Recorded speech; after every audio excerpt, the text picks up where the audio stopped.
better than that. This movie was freaking amazing.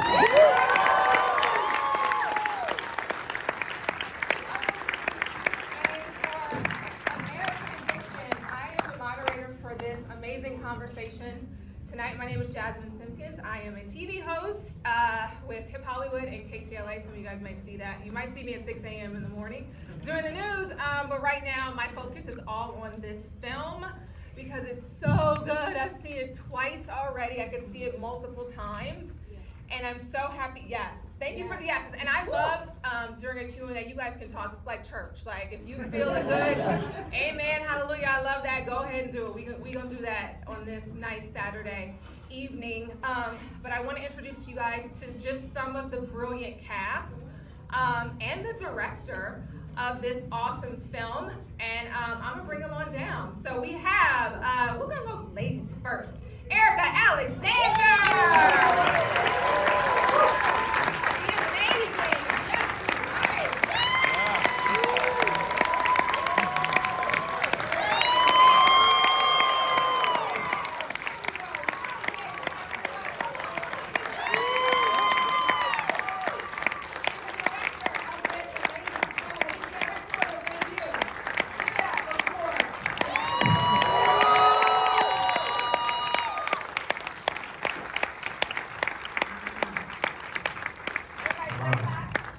Yes. Yeah. 1, 2. Yeah, we good. This thing's on. There we go. Thank you guys for paying to come see our movie. I love being able to do these after everyone has seen the movie because then we can talk about stuff. There's no spoilers because y'all didn't see it already. All right, let's do this again. Round of applause. How freaking good was this?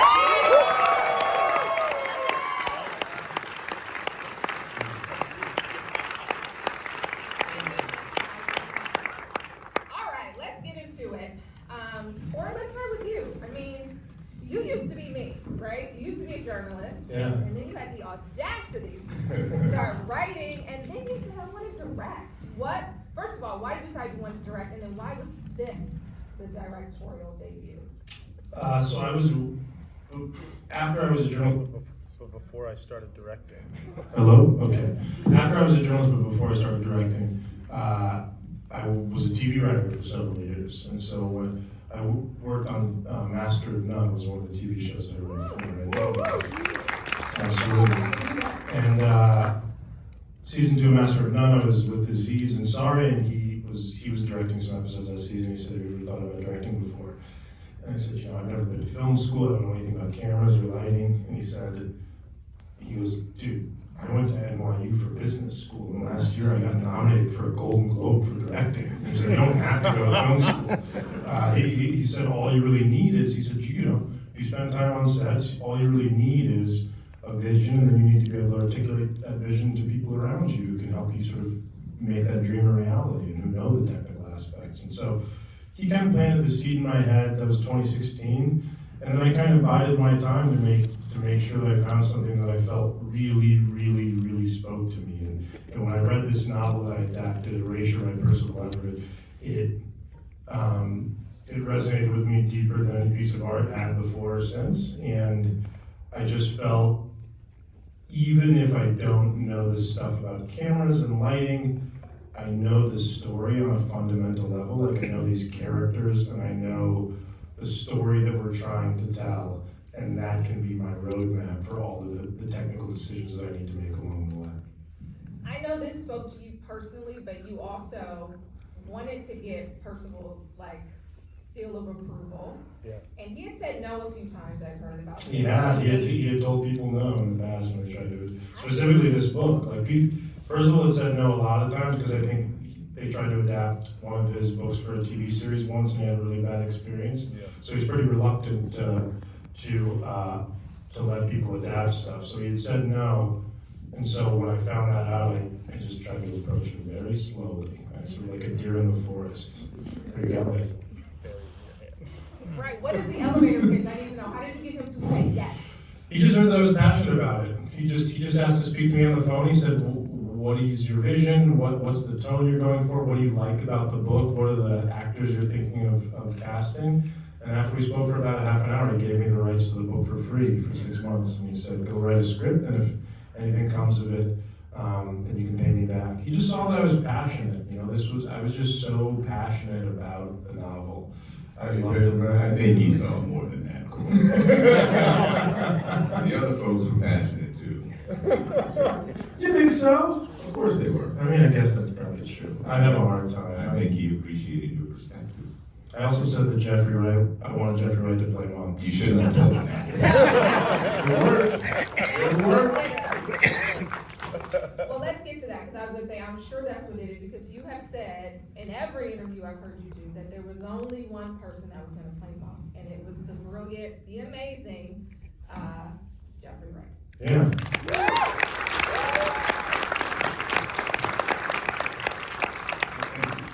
I started reading the novel in Jeffrey's voice. That's how early I knew that I wanted him. I was still reading the book the first time through, and I stared reading it in his voice. Let's hear it. Let me hear it. I know, oh, register.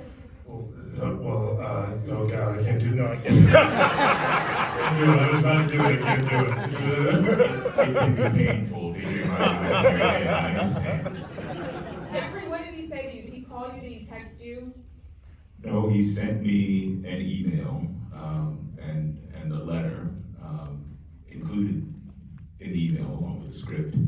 And he described his experience in reading the book and in writing it. And he said that, you know, he had, as you just described, that he had thought of me early on in the process and that he had no plan B. And so I found that to be pretty compelling. And then I read the script, and really from the first scene excited me because I thought it was a conversation that was timely, wanted to be had, and it was one that I had been having with myself in kind of observing the national dialogue around race and context and history and language and stuff like that. And so I had my own voice in my head as well as I read that scene. But I was hooked from that moment on. Did you like that scene? That first scene? You appreciate that scene? It's a relatively complicated scene in some ways, but yeah, it was a good way to start this story. So from Jeffrey, you build out the rest of the cast, right? Who was next in your brain? This Sterling was like, who was next? Did you get Leslie? Oh. No, I think we got Tracy. Yes. Tracy Ellis Ross came next. Tracy Ellis Ross.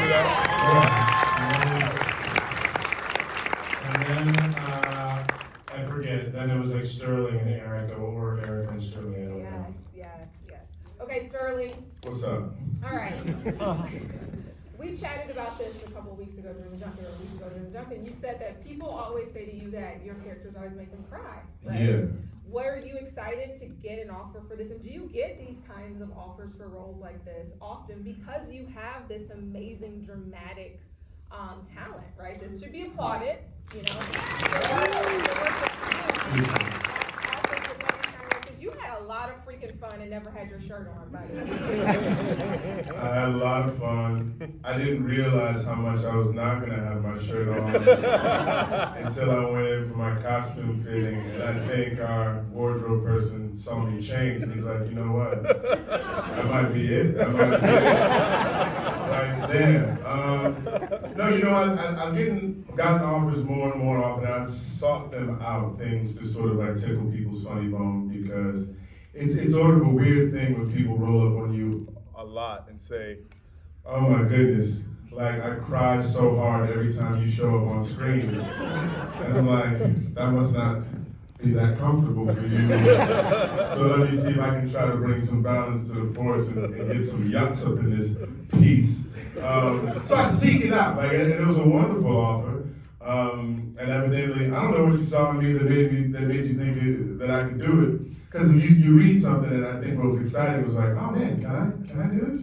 And then you sort of get yourself into it, and you're like, yeah, I can. But it's that little bit of like trepidation which lets you know that you're in the right place. If you feel too comfortable, you gotta stretch. You know what I'm saying? So it was fun. I watched the movie thinking to myself, oh shoot, we've got Erika Alexander, who was in Living Single, which is probably one of the most pivotal and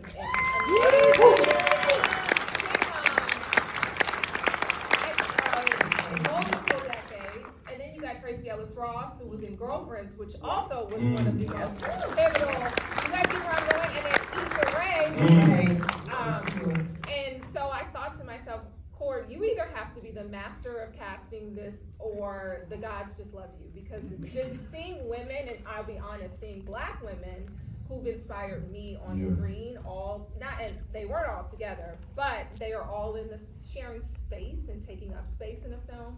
I just thought was great. Erika, you are so dynamic, but what was it a quick yes? Did it take some convincing to get her in this? Well, I actually was his plan C. That is not true. That is absolutely not true. I thought, to be honest, once Jeffrey had said yes, like he said, I had no plan B. He was the only person I was thinking of, and so I thought my luck had run out.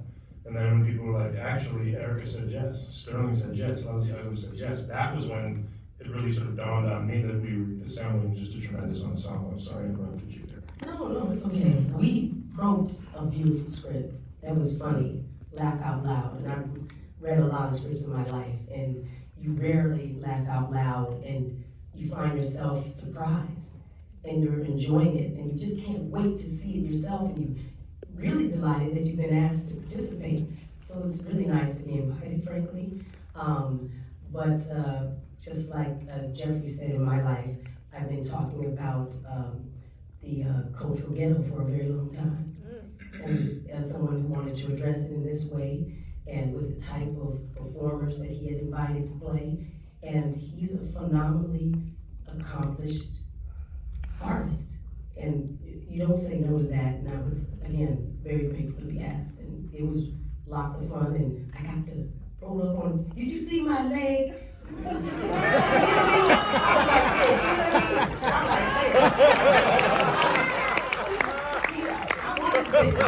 wanted to take my shirt off. They said, power down, girl, power down. There's a sequel coming. Can I tell on you a little bit, Erika? Because I remember when we had our conversation for the junket, and you were like, "Girl, I was moisturized. I was ready for these scenes." She was like, "I'm doing it for the culture." All the butters. Coco. So my question is, When she read the script, it was entitled "Fuck." That was the working title of the script. That's true. They all got a script that said "fuck" by Cord Jefferson. My 9.5 weeks, but he gonna be Brando, I'm gonna be that girl in blue light. That was the best version. She was never. I'm like, wow, I've waited a long time for this. Wait, Jeffrey, did you also get hydrated and moisturized? Were you ready? I'm always ready. This guy was the quarterback in his high school. I did the sniff test. The sniff test. He always smells good. You do too, don't get jealous. No, I appreciate it. I didn't know there was that test. What I also loved about this, and I'm sure you guys did as well, seeing this multi-generational Black love, right? We've got two love stories in this film, right? But let's dig a little deeper into the character between Monk and Cora, and their love scene. I told Erika too, I was like, girl, you was shooting your shot. Seeing a woman take the initiative, and I'm not sure how much of that was in erasure or if you took some creative liberties, because I know, Erika, you called her a quiet storm in the way in which, and that dynamic I think is not often seen. Yeah, no, this being Hollywood, when scripts go out, people start sending you, agencies start sending you lists of names for actors that they think would be good for the role. And so, this being Hollywood, when Coraline went out, we got a lot of pitches for actors that were women that were in their 20s and 30s. And, that's pretty standard to have like 20-year age gaps between romantic leads. And it felt like, I'm not saying that women in their 20s and 30s can't be formidable, but I always knew that look, Monk is a pugnacious guy. He's arguing with everybody all the time and frequently winning those arguments. And to me, it was really important to have strong women who were able to to stand up to him, like Issa Rae, like Erika Alexander. And so it was important, and also beyond that, and sort of like speaking to the casting of Sterling, also, you know, in order to help, so Jeffrey plays a lovable grump very well. But one of the ways that you help, ease that understanding this person is lovable grump is you surround them with people who love them, who teaches the audience to love them, and people who are a little bit maybe more bubbly and sort of like open, right? And so that to me is sort of we surrounded this lovable grump with characters who are sort of like bubbly, like Tracy Ellis Ross, like Sterling, like Erika, who you can see like, oh, I understand. They let me in a little bit more, and they like. It's almost like when when one of your good friends who you really like brings around somebody that you're a little suspicious of. Like that's what this is, right? That's casting is sort of like that. Is building the social dynamics around that. And so I knew that he just had to have people around him who were that way. And when it came to casting Coraline, I just knew Erika would come in and she would be charming and she would be hilarious and she'd also be formidable. So when it came time to really sort of put Monk in his place, as she eventually does, that would be believable, that you could sort of like see him being stopped in his tracks by this woman. And that was important for me, and something that I knew that she could do. Like, you know, like you said, I grew up watching her play this super powerful badass in Maxine Shaw, and I was like, this woman can definitely do this part. Yes, Ride the Maverick. Ride the Maverick, that's right. But he also ruined my life, because now everybody's coming saying, why didn't you take him back? They're mad. I didn't write it, man. I mean, you know, I see where you're going. And then there's a lot of older women who say, it's great you stood your ground. You're taking crap. No new chaos in your life. Like, okay. It's an open ending, though. To be continued. All she says, I think you should go. And you're like, what? She's like, I think you should go. As I slurp down that. Anybody else mad that she didn't take him back? Round of applause. Yeah, let's see what the audience thinks. Do you guys think she should have opened the door and let him come back in, or are you happy that she stood her ground? Where we at? Stand her ground? You got the brothers saying stand her ground. There we go. What about take him back, though? Yeah, it's very male dominated in the Take Him Back. I think we got a lot of guys out there who are looking at their ex-girlfriends' Instagrams right now, saying, you know, she should take him back. He messed up. He was a younger man. He learned his lesson. He's a good man. Savannah's a good man. What Okay, happened now, with forgiveness? Jeffrey jokes about a sequel, but we know how Hollywood is. I mean, let's try it. Is there conversation? Have you had this? Anyone asking about doing this? Jeffrey, why are you looking like this? No, I don't think that there should be a sequel. I don't think anybody has asked for a sequel, but I would love to write another movie with these people in it. That is absolutely something. A sequel to this feels like a sequel to Squid Game. Like, you gonna go back? Hey man, you was on the plane to go see your daughter, and you gonna go back? Come on, dog. Come on, Can man. we talk about the ending? Do you remember I came up to you in the lobby? I was like, let's talk about this ending. Yeah. I definitely had my take on it. And I know obviously the way it was written, you did this whole thing where there's definitely different kinds of ways that it can end, but it ultimately ends with these two brothers riding away in the sunset, which I thought was beautiful because it's at the heart of this. Would you agree? It's about family, right? Yeah, that to me, so when I initially wrote the ending, because that little last part was one of the last things we added. So the ending was kind of different. That coda where he goes out and his brother's in the car, that is sort of one of the last things we added to the film. And I remember when I wrote it, people came up to me, including Sterling. I remember Sterling asking me, saying, "Why isn't it Coraline? Why isn't it Coraline in the car?" And my thinking there was that if Coraline's in the car, that's a happy ending for Monk, right? And you're like, you know what? Good, you got the girl. That sort of like day's over. Good for him. But with Cliff in the car, it's a happy ending for both of them, right? And sort of like these two people who really had grown apart over the past 50 years of their lives, and now they've lost their father, they've lost their sister, their mother's becoming a shell of herself, and so if they don't find a way back to each other, then that's just going to be sort of a relationship that's going forever. And so to me, I think that I like love stories that are not just romantic love stories, I think that sort of we need to make room for just sort of other kinds of love. And to me, this was a love story between these two people who had really, sort of for various reasons, grown apart, and finding a way back to each other. And the thing that's nice, I think it's really nice. Yeah, that's one of I just think that I also really feel like it's something that you don't.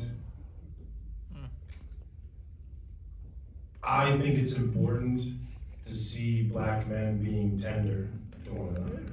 I think we see a lot of black men. I think we see a lot of black men in film and television who are aggressive and angry and violent and any number of things, but I think we rarely see them being tender, particularly to each other.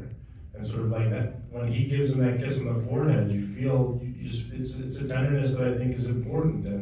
And when you see them together there in the end, it's like, yes, Monk has just had to make this big concession that he didn't want to make for his film to get his movie made, and that's kind of a loss. But he goes out there and it's like, that they're going to be all right, right? You know that Monk is going to be all right. You know that Cliff's going to be all right. That they've had their ups and downs and been through some rough patches, but it's a happy ending for both of them, which is nice. It's not just a happy ending for Monk. But Cord, we're driving off to kick somebody's ass, right? Yeah, that's the thing. That's the sequel. It starts with a drive-by, Monk and Cliff doing a drive-by in LA. But can I, further to that point though, about the reconciliation there, I think there's an inner reconciliation for Monk that I thought was quite wonderful. And in terms of what comes after, whether it be here or wherever, his path takes him, certainly what we know is that he's not the same man he was at the beginning. Yeah. And I thought that was a wonderful way to end his trajectory within this film, and to come back, as you suggest, into family. Because, as you say, I think there are shades of love in this film, which are very wonderful, in visually, but to your point about the multi-generational love, what that does too, relative to Monk, is to further isolate him. Lorraine even has found that, he's, it just further, pushes him into his own corner of aloneness and kind of, hopefully necessary self-reflection. So we see him go through this journey of isolation and anger and pushing people away. And so, this coming back around at the end to his brother, it just made kind of a seminal sense to me. It just spoke to an evolution within the character that I thought was really lovely. Jeffrey, I'll start with you with this question. Did you see any parallels between your own career and Monk's? And have you ever had a situation where you've been asked to make it more urban, make it more black, or did you ever realize maybe I didn't get this because they were looking for something else? Yeah, there's always something. This is not an easy business. It's not a business for someone who kind of, takes no for an answer, or takes weirdness in the face as as gospel. Yeah, of course. It's a tricky industry for anyone, no matter what your background is. What I'm trying to do is focus on what I can control, which is what Zora Neale Hurston referred to, I think, as your oyster knife. Keep your oyster knife sharp.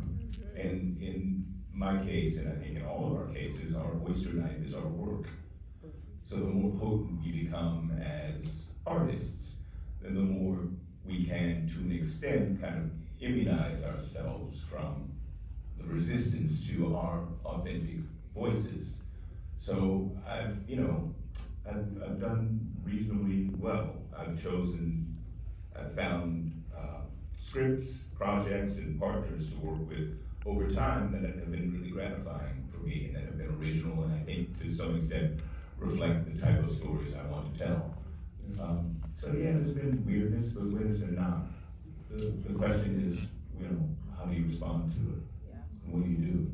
With a dope ass resume like you've got. Man, Keep your Wait, voice. Erika, Yes. tell them your first three gigs. Oh, Yes, I was really gratified to be chosen for this first acting job, so I'm not complaining about that one. But I was discovered when I was 14 in a basement theater called Freedom in Philadelphia. It was an open call, and I got the role, and I played the role of a foster child.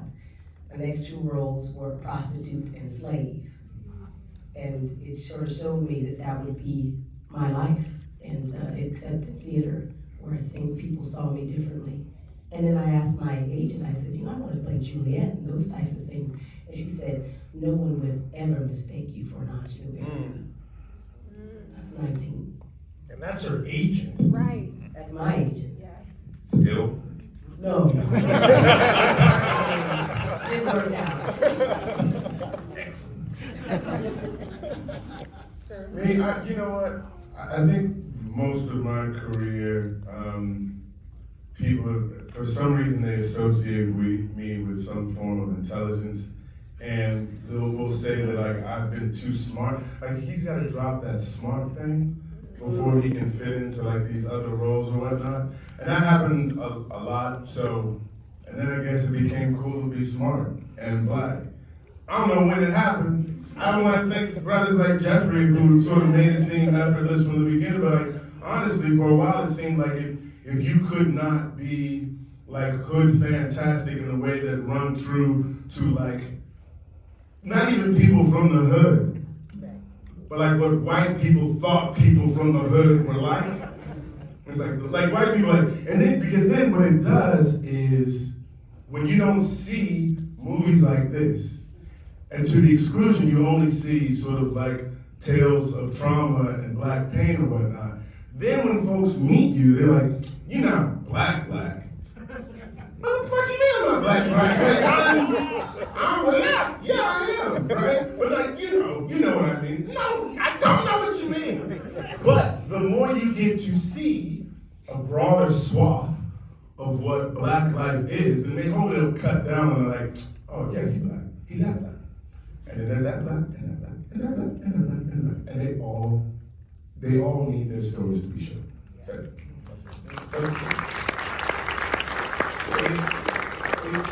You know, this is America though. Yeah. America has a history of this stuff that was harder for those before us than it is for us. Leslie Uggams, for example. Yes. What, can you give it up for Leslie Uggams? Maybe too young to remember her in her prime, as opposed to now her golden prime. You want to tell them real quick what you told them at the last day of shooting? I will. I said, Leslie, this was the last day, her last day on set. I said, Leslie, I have to confess to you, from the moment I first laid eyes on you, Mother, I've had a crush on you. Glad you waited for the last day, bro. That's a real odd process. But she tells a story about when she was 7 years old. So I think her career really begins in some ways when she's 8 years old and she wins the talent show at the Apollo Theater, 8 years old. However, when she's 7, she's on a TV show. Forget the name of it. If you win this show 5 nights in a row, you win a car. So I guess in a previous month, not too soon before Leslie's on, there was a black person who won that car. So apparently the producer came up to her after her 4th win and said, Leslie, how would you feel if you didn't win the car? She's 7 years old. She says, I don't know. So the show goes on, and she's doing her thing. she's singing her number, and she said in the middle of the number, she looks out under the audience, and she sees a man crawling under the audience, and there's a meter or something that gauges how an applause meter that gauges how the audience has responded to your act. And she said she followed him over to the meter and saw him manipulate the thing with his hand, and she did not win. So this is not new. We know where we are. But what we also know is that there are those who have come before us, like Leslie Uggams, who have brought down walls on our behalf and in some ways have earned our freedom for us. She also said that her parents told her, well, Leslie, don't worry about it, because we can't drive anyway.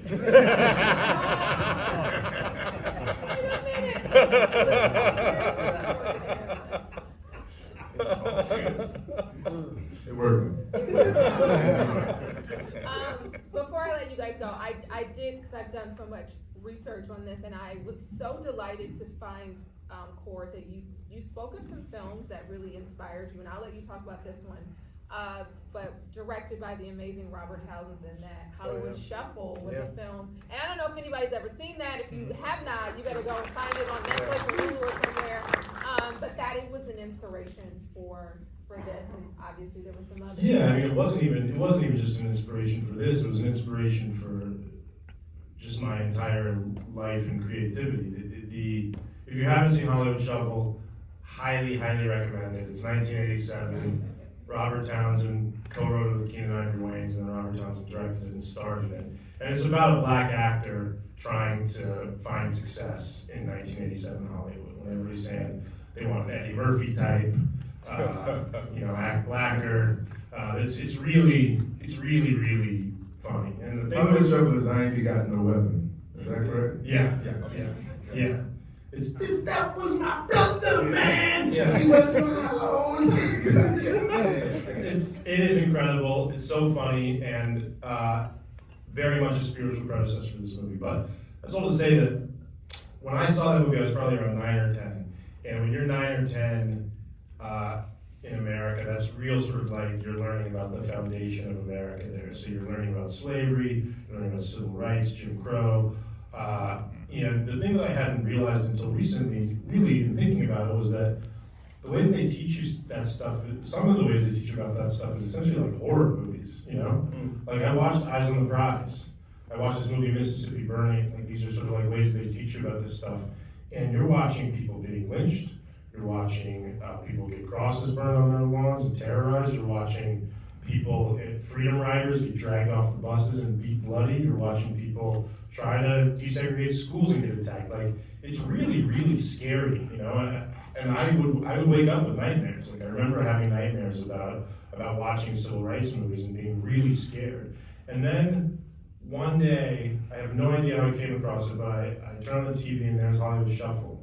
And I certainly didn't know what satire meant at the time, but I knew how that movie made me feel. And how it made me feel was, oh my God, these guys are talking about racism, but they're making me laugh the entire time. They're talking about these things that all these other people have been talking about, but I'm laughing and they're laughing, and you're supposed to be laughing. Like, that's the intention. And that was a revelation to me, it really was. It was like, oh, we don't have to be so self-serious about this stuff all the time. There's more than one way to skin a cat. There's more than one way to build empathy. And sometimes the way to build empathy is to invite people in to laugh a little bit, and they maybe they can see themselves in what they're laughing at. And I think that was a huge revelation for everything that I wanted to make from that on. So that, this is, I think that one of the things that's always been, I think one of the things that's beautiful about human beings, one of the things I think that's beautiful about Black people, and that we share in common with Asian people and queer people and Latinos and all kinds of people really, is that, despite all of the hardship, despite slavery, any trauma that everybody's been put through, we've all still found ways to make music celebrate and fall in love and have children and make art and invent things. Like we have sort of like continued, right, and sort of built on these things. And I think that to me, it is a disservice, as Jeffrey said, because I almost said it when he said it, but like, I think like a really perfect encapsulation of what I'm talking about is Jeffrey tells that story. It's one of the saddest stories you've ever heard. And then the way that Leslie Uggams, who lived through that, the way that she ends the story is with a joke. She says, I went and told my parents, and I said, you know what, we can't drive anywhere. Right? Like, and that is exactly what I'm talking about. It's like these people who have been through the worst things that you can imagine. Like, can you imagine doing it? Like, how horrible is that to do to a 7-year-old girl? Like, adults conspired to ruin a 7-year-old girl's chances of winning a prize. Like, that's crazy. And It took a village. and the way, and then she laughs at it, and then she finds a way to make a joke about it afterward. That's what I think. That's what I mean. Is that it's a disservice to people who have been through that stuff to not acknowledge that they found joy in all of that. You know, sort of, it is a disservice to them to pretend as if they weren't laughing and finding ways to have joy amidst the turmoil. And so, to me, that is really, we are. Like, I am so thrilled to look at this theater right now and see all different kinds of people in here. Like, that is the movie that we tried to make. I think that one of the things that really, you know, I don't think I'm saying anything wild to say that this is the most divided I think the world has ever been in my lifetime. And I think one of the reasons why it's so divided is that we can't, you know, we've all sort of like retreated into our own corners. You know, like Fox News isn't conservative enough for the conservatives anymore.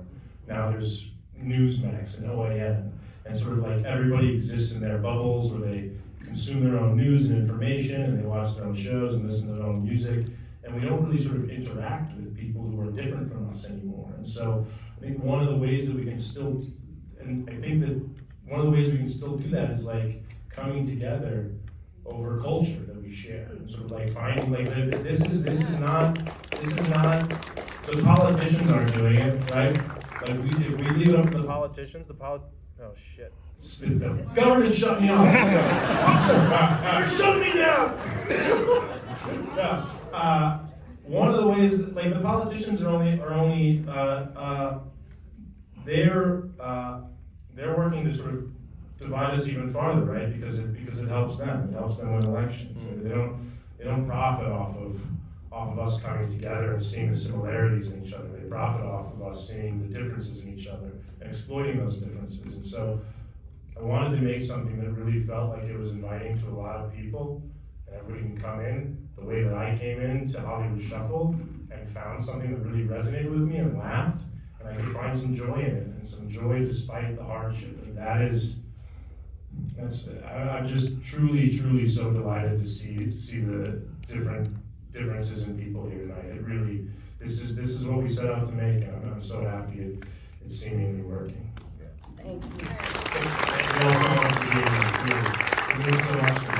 And I think just tie those two strings together just a bit more with you're all being here, how it relates to Leslie's story.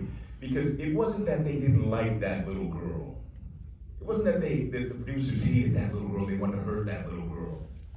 It was, as I have best thought it through, it was because they were afraid that she would turn off their audience and they would lose money. You had another black person, not another one. What will the audience do? It wasn't that they wanted to hurt her. They didn't want to lose money. And they thought they might, possibly, if she won. So again, to echo what Cord said, I'm so glad to see you all here, taking in this film. Because we can't do it without you. Literally, we can't do it without you. And the whole thing is that we want this to just go tell your friends to see it, please, because the intention is hopefully, you know, was a hard movie to get people interested in making, and so we want to make more like them, you know. So if you enjoyed it, please tell people that you really enjoyed it, and please tell them to come see it in the theater. I think there's another showing after this one, so just bring your credit card over to the door here. Thank you Thank guys you all. so much. Thank you.